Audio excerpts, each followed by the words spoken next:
Alors, je vais mettre dans chacun des 4 tubes à essai de l'eau oxygénée. Comme étudié en première dans le cadre des opérations des réactions d'oxydoréduction, l'eau oxygénée est instable.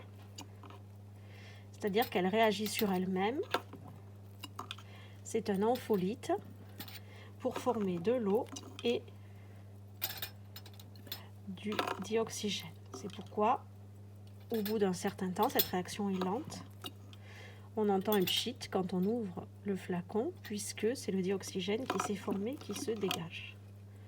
Donc, je mets cette eau oxygénée à 110 volumes dans chacun des 4 tubes à essai. J'en mets, c'est du qualitatif, donc je ne mesure pas précisément. J'en mets le même volume. Dans le premier tube à essai, je ne vais rien mettre du tout. Dans le deuxième tube à essai, je vais mettre un petit peu de chlorure de fer. Dans le troisième tube à essai, je vais mettre un petit bout de radis. Pas trop gros, pour ne pas qu'il obstrue l'entrée.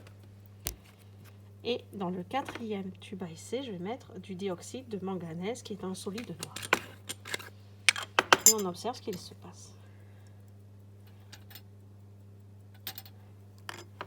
Alors, est-ce que vous voyez l'effervescence ?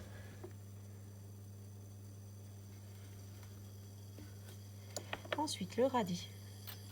Vous entendez ? Vous voyez l'effervescence. Et ensuite, le dioxyde de manganèse.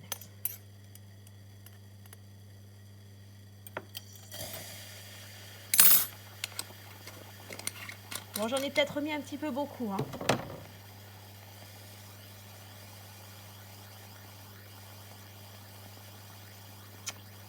Donc, ceci met en évidence la notion de catalyseur.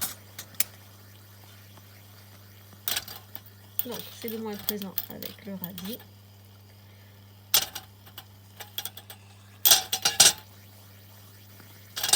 Et ça se passe beaucoup plus fortement avec le chlorure de fer et le manganèse, dioxyde de manganèse.